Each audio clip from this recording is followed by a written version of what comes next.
Quentin, bonjour. Avant toute chose, félicitations pour ta sélection, ta convocation avec les espoirs. Je suppose que ça te remplit de joie et ça valide aussi déjà une bonne prépa et un bon début de saison pour toi?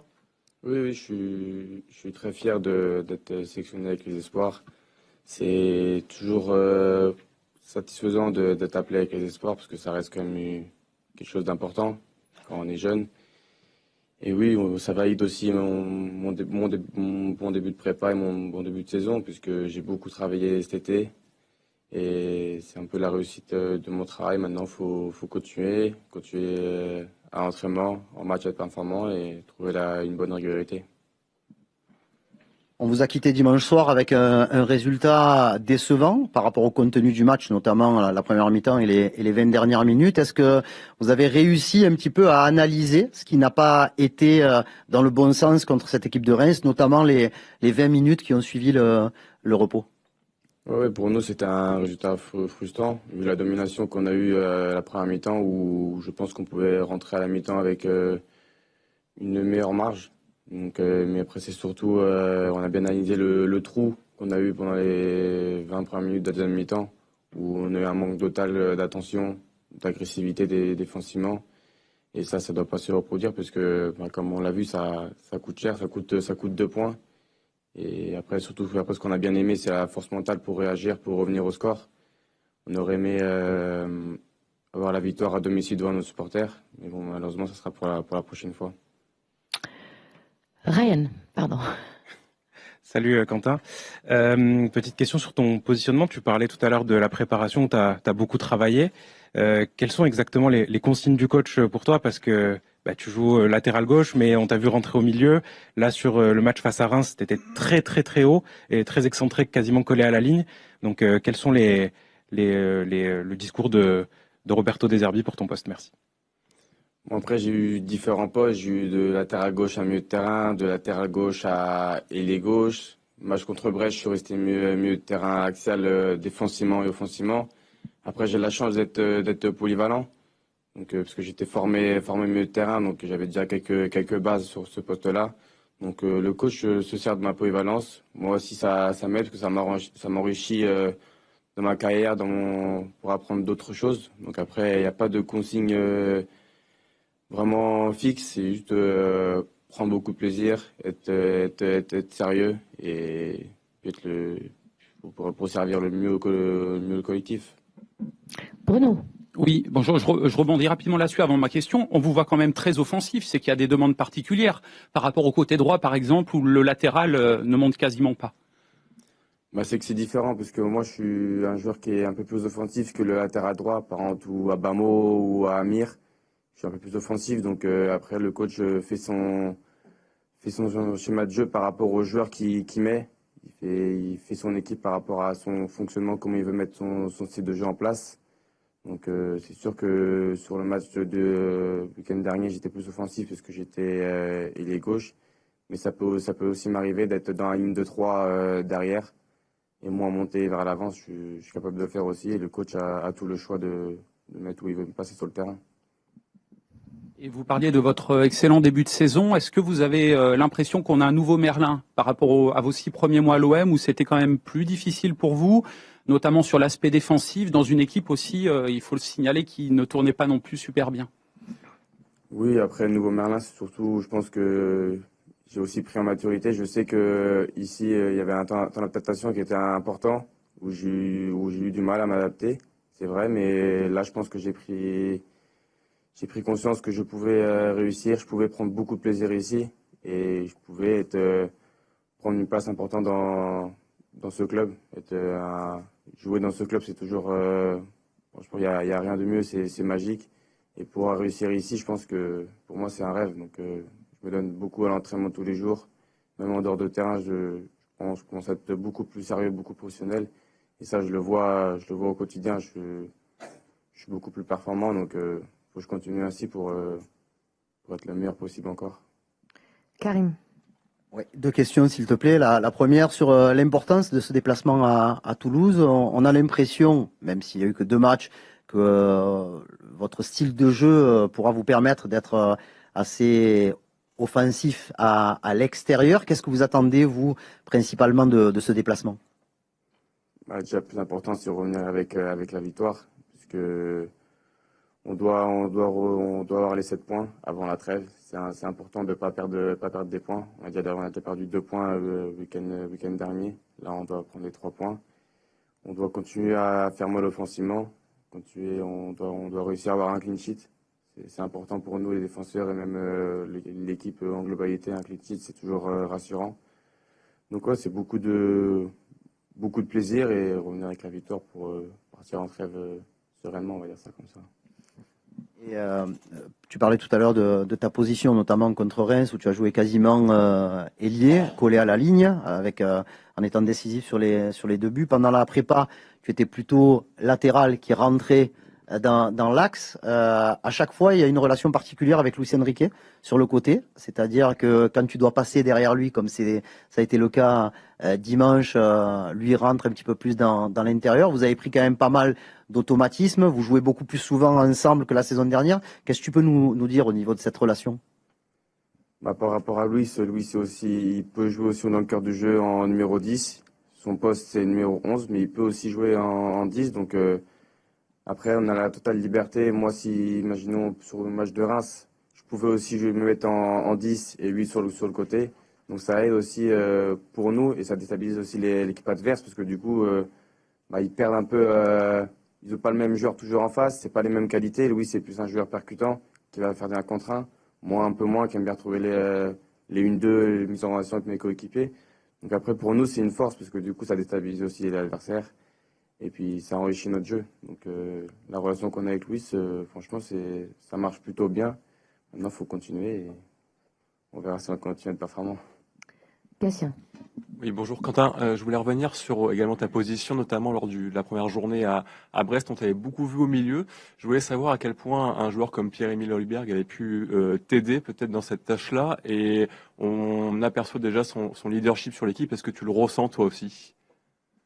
Oui, forcément. On connaît tous la carrière de Pierre-Emile Højbjerg. Il a joué à Tottenham. C'est un joueur qui connaît le très haut niveau. En première ligue, c'est un championnat qui est très très relevé. Il est en sélection. Maintenant, il a été nominé capitaine de sa sélection. Donc, déjà dès le début de la semaine, quand on a commencé à mettre en place notre jeu, j'ai vu que pouvais être mis en place au milieu de terrain. On a beaucoup discuté. Il m'a beaucoup aidé par rapport à mon positionnement, comment se placer, à beaucoup se regarder, à être proche défensivement pour pas se faire casser la ligne, puisqu'au milieu de terrain, c'est un rôle très très très important. Donc on a beaucoup discuté et même sur le moment du match, sur le terrain, il me parlait beaucoup, il me guidait beaucoup. Et moi, du coup, c'était un repère pour moi, donc je le regardais énormément pour être le mieux possible. Donc c'est quelqu'un qui parle beaucoup avec tout le monde. C'est un vrai leader, il a une grande place dans l'équipe qui est importante. Il n'y a pas que lui qui est leader, il y a plein d'autres joueurs, mais c'est quelqu'un qui aime bien parler, puisque on connaît tous sa carrière, son expérience. C'est une belle recrue qui va beaucoup nous apporter dans la durée de la saison. Hugo. Bonjour Quentin, on vit les dernières heures du mercato. Bon, t'es pas concerné par celui-là, mais voilà, moi je voulais savoir un petit peu, c'était quoi l'ambiance dans une équipe professionnelle de Ligue 1, un dernier jour de mercato. Est-ce qu'on regarde où vont les copains? Est-ce qu'on regarde qui va arriver? Voilà, pas forcément à Marseille, mais en règle générale, voilà, comment ça se passe un dernier jour de mercato quand on est joueur de foot de Ligue 1? Ça se passe comme un jour normal, hein. Franchement, on s'entraîne tous les jours de la même façon. Je pense qu'aujourd'hui, ça va faire le mercato, c'est ce soir. L'entraînement, il sera comme d'habitude. Après, on parle pas avec les joueurs de si tu pars pas, est-ce que tu restes, qu'est-ce que tu fais. Je pense qu'on est tous, moi dans le vestiaire, tout le monde, je vois inscrit dans le collectif, tout le monde se travaille comme d'habitude. Il n'y a pas de nervosité, il n'y a pas de clan qui se forme pendant tout le groupe vit bien, tout le groupe se sent concerné. Après, si un joueur doit partir, on lui souhaitera bonne continuation et puis voilà. Après, il n'y a pas de choses différentes que la normale que d'habitude, quoi. Flo. Quentin, je voulais juste savoir, même si c'est difficile de se rendre compte, quel est selon toi le niveau de cet OM avec toutes ces recrues, avec cet effectif, par rapport aux forces de la Ligue 1 et aux concurrents. Voilà, est-ce que tu Tu sens que vous êtes vraiment costaud, que vous êtes renforcé, ou il y a encore cette humilité liée au fait que vous avez fini 8e la saison passée et que ça va prendre du temps, quoi. Oui, il y a cette humilité-là. Après, on sait qu'on a eu des recrues importants. On sait qu'on a un groupe qui est large, qui est étoffé, avec des joueurs de très grande qualité. Donc, nous, on a pour objectif d'avoir la Coupe d'Europe cette année, d'être le plus haut possible. Donc après, c'est à nous de bien travailler, à nous d'être performants sur le terrain, de prendre le maximum de points possible. Et après, là, je pense que c'est un peu trop tôt, mais on verra par la suite comment ça se passe. Mais nous, on a hâte de savoir où on finit la fin de saison. Slim. Salut Quentin, je voulais savoir, parce que tu parlais d'avoir gagné en maturité un petit peu, quel a été le déclic pour toi d'abord, et est-ce que tu es surpris d'être un joueur aussi important pour le système tactique de Roberto De Zerbi? Merci. Surpris, oui, non. Après, moi, je travaillais pour jouer le plus bien possible. Je travaillais pour prendre beaucoup de plaisir sur le terrain, à l'entraînement. Donc, et après, prise en maturité, je pense que ça vient au fur et à mesure. Il y a le temps d'adaptation aussi qui rentre en compte. Connaître un peu plus le club, les environs, ça aussi, ça me permet de prendre la maturité, de bien m'adapter à la vie marseillaise. Donc oui, après, je suis très content d'être un joueur important. Si vous le dites, moi, je joue au maximum possible, je suis performant. Après, comme je dis, je fais mon bout de chemin et on verra où ça mène. Karim. Encore une doublette. Je reste sur ce thème. Tu parles d'adaptation parce que tu es arrivé au mercato d'hiver. Tu as quand même beaucoup joué jusqu'à ta blessure à Lisbonne. Qu'est-ce que tu as appris quand même de ces 5-6 premiers mois passés à l'OM? Bah, déjà, tout ce qui est autour de Marseille, les supporters, la vie, tout ce qui est l'engouement autour de Marseille, parce que je pense que Marseille, c'est l'Olympique de Marseille joue beaucoup dans la ville. Tout le monde est, on va dire, accro à ce club. Tout le monde vit pour ce club. Et ça, au début, quand on n'est pas un joueur Olympique de Marseille, on entend beaucoup de choses, mais on s'en rend pas compte. Mais c'est vraiment quelque chose de fou de vivre autant pour ce club, d'être accro à ce club. C'est quelque chose de magique. Et pouvoir jouer dans un club comme ça, c'est extraordinaire. Donc voilà, on est très content et puis on verra. Et sur un plan physique, vous avez une grosse prépa, il n'y a pas eu de stage, hein, vous avez tout fait ici avec la chaleur. On vous sent plutôt bien. À Brest, vous avez résisté très longtemps. Contre Reims, vous êtes allé chercher l'égalisation et vous aurez peut-être même pu aller chercher plus en fin de match. Comment tu juges un petit peu cette prépa et les bienfaits de cette prépa dans une année où vous n'avez pas de Coupe d'Europe, quoi? Bon, on a beaucoup travaillé physiquement parce que la coupure, ça casse beaucoup les jambes. Donc on doit récupérer, on doit tenir un match en entier à haute intensité. Et on n'a pas la Coupe d'Europe, mais prolongation qu'en Coupe d'Europe, si on avait, on devait les tenir.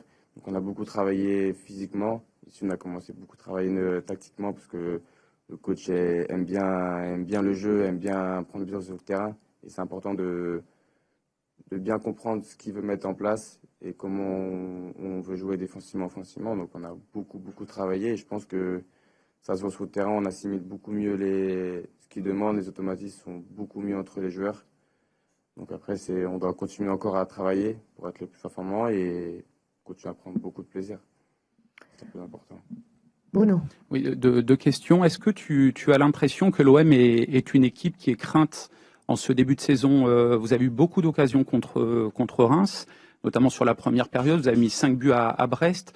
Peut-être que tu discutes aussi avec des copains qui sont dans d'autres clubs. Est-ce que tu as ce sentiment-là, voilà, un peu sur ce début de saison, avec tout l'aspect offensif que vous pouvez mettre en place? Est-ce que les équipes craignent de nous? Ça, on ne sait pas. Je pense que personne n'a peur de personne. Tout le monde analyse bien notre jeu. C'est sûr qu'on est une équipe qui se consacre beaucoup d'occasions. Mais après, je pense que aussi automatiquement, les équipes adverses se forcent un peu défensivement parce qu'ils nous voient se créer beaucoup d'occasions. Ils nous ont vu marquer 5 buts à Brest, 2 buts contre Reims. On a eu beaucoup d'occasions. Donc forcément, je pense qu'ils regardent bien notre jeu. Après, est-ce qu'ils ont peur ou pas? Je pense que c'est trop tôt pour le dire. On doit continuer, confirmer ce qu'on fait offensivement. Et puis après, on verra si s'ils changent leur jeu au match retour. Et puis tu parlais de l'équipe de France Espoir, mais tu n'as pas participé aux Jeux Olympiques. Oui. Est-ce que l'on sait pourquoi? Est-ce que c'est un choix du sélectionneur? Est-ce que l'OM, comme d'autres clubs, n'a pas voulu que tu y ailles? Voilà, par exemple. Que s'est-il passé concrètement, s'il te plaît? Je suis passé concrètement, j'ai juste pas été pris dans la liste. Est-ce que c'est du club? Est-ce que c'est du sélectionneur? Je ne sais pas du tout. Moi, quand j'étais pas dans la liste, ça m'a forcément piqué. Mais après, il faut se remettre au boulot. J'avais un nouveau coach qui arrivait. Donc j'ai dû me remettre au travail, bien bosser pour attaquer la début de saison. Donc voilà. Pas de... Aujourd'hui, quand on te voit faire 2 joueurs sur le terrain en un, combien tu fais de kilomètres? Voilà. Est-ce que c'est beaucoup plus que la saison dernière, par exemple? Est-ce que c'est beaucoup plus par rapport aux 2 matchs? Non, c'est à peu près identique par rapport à la saison dernière. Je suis entre 11, 18, 11, 11,5. C'est les kilomètres que je faisais habituellement ici. Même quand j'étais à Nantes, c'était des kilomètres pareils. Après, c'est juste que c'est une réflexion, c'est plus mentalement. Tu dois réfléchir beaucoup plus. Du coup, tu fais 2 postes. Et après, c'est plus la réflexion mentale où c'est un peu plus compliqué parce que du coup tu fais 2 joueurs et faut comprendre les 2 postes. Donc voilà. Merci beaucoup. Merci Quentin.